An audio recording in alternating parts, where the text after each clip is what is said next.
in the 400 metres, putting their best athlete out first. Japan, silver medalists 4 years ago, got a bronze in the Asian Championship last year. Kazakhstan have won 4 medals in the last 5 editions of this event, 3 silvers and a bronze. Very consistent relay nation, they're in with a shout. What a team from Bahrain. Yamal, Essa, Odiong, already one of the most decorated athletes at the Games, and Nasser anchoring them home. And the People's Republic of China, who last won this title from the inside, last won in 1998, long time ago. Bahrain will be the favourites for this title. Kazakhstan have a fine record when it comes to this event. Japan in 4, India, the defending champions, in 5. They have their best athlete on lead leg, Hima Das. After that, it'll be a case of hanging on. The women's 4x400 metre relay, the penultimate event on the athletics programme here in Jakarta.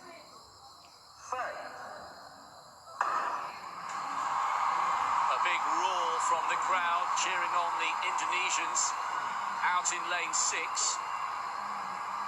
A good start there by Jamal of Bahrain, and now Hima Das beginning to close in on the Indonesian outsider. Also running well, the lead leg from Vietnam, Thi Van Nguyen.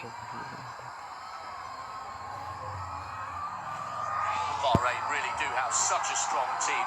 Nguyen is running well, but remember there's a very, very long stagger. It's a brutal leg, and she's now starting to tie up as Das shows her class for India. Also, Jamal of Bahrain beginning to tire just a fraction. India lead, we did expect at a standstill.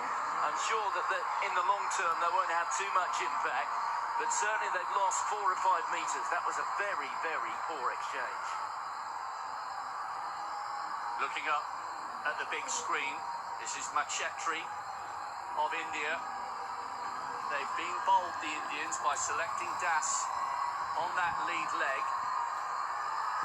Essa now trying to close, but she's got some company. The other Nguyen has run really well for Vietnam. China trying to come back into the mix. But at the halfway stage, it will be India.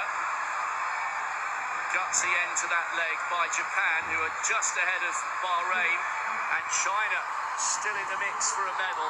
But now we get to watch Odiong storming around that first bend. Well, we know that Odiong is the fastest woman on the continent. What we don't know, though, is having gone off as she has done. Look at her there, looking quite majestic in second spot.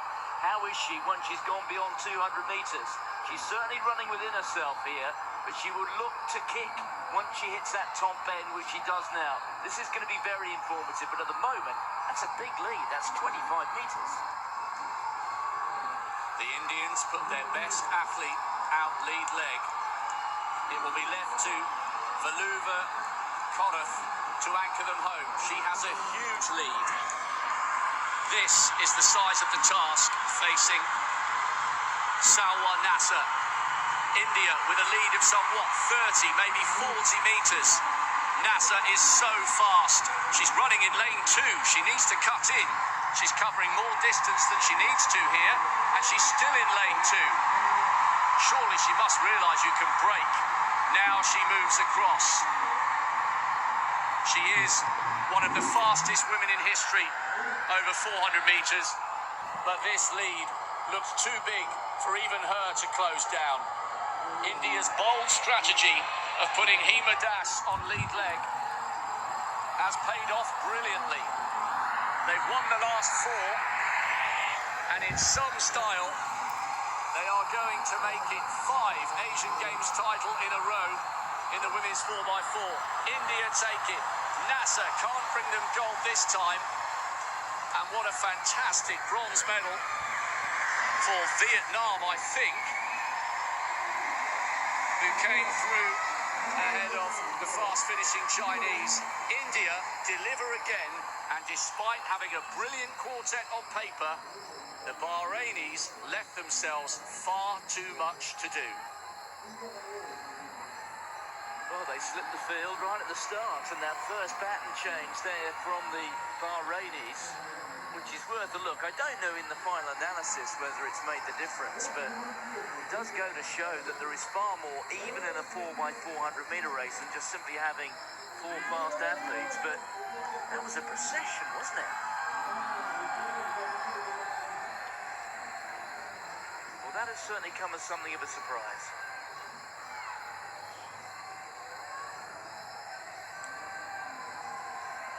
The end of the first leg for Bahrain between Jamal and the start of the second with Essa was very sloppy. They lost ground there when Das had already given India a sizable advantage. Well, let's take a look at this first pattern change, shall we? Now, there's no doubt, we're looking here at lane 2. The Bahrain athlete, as she's looking, she takes it almost at a standstill. Then it almost looks as if somebody stands on somebody else's foot. That's how bad it was. See it again here, 2 from the right. Look, waiting. Oh, a grab and a grab. Well, that's cost 3 or 4 metres. I'm not sure if in the final analysis it has made the difference, but it does go to show that we're dealing here with a team who don't necessarily take the technical points terribly seriously. And you have to do. The Indians, though, classic case of where the sum of the individual parts is greater when you do put them all together. Great tactic. Fastest athlete off first. Really was. And look at this. They never got within 15 or 20 metres, or maybe they did, but it was in the last 30 or 40. It looked as though it was teed up for Nasser to produce something sensational on that last lap, but it was far too big a deficit even for her. And I can't understand why Nasser ran the first 120 or so metres in lane 2 round the bend.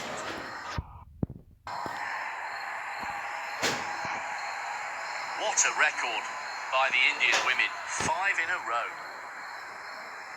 The Indians defend their title as a result of some very brave tactics. Their best runner out first, and they were never threatened.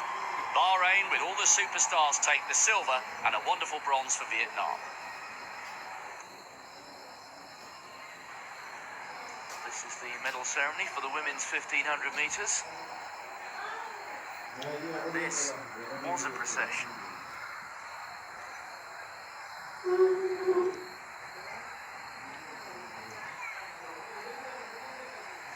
Well, Rob, you were watching this final, and, well, there was never really any doubt about it, was there? She's really back to great form. I mean, the finishing time was slow, but that's because they